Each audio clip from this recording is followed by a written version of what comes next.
Build a word strategy is a strategy that helps students spell words with a new pattern they are learning.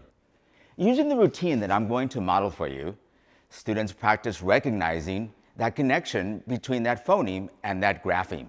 Let me show you what we can do, and I'm going to use a closed syllable word, all right? The word is mop.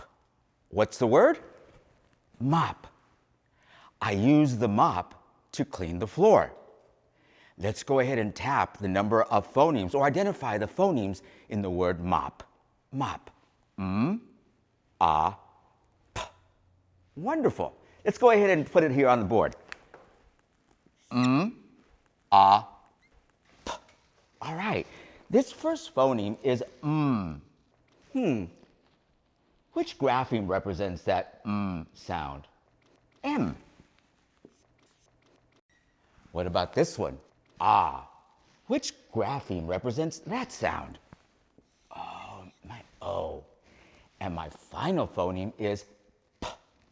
I think that we know it's the P, right? Mop. Mop.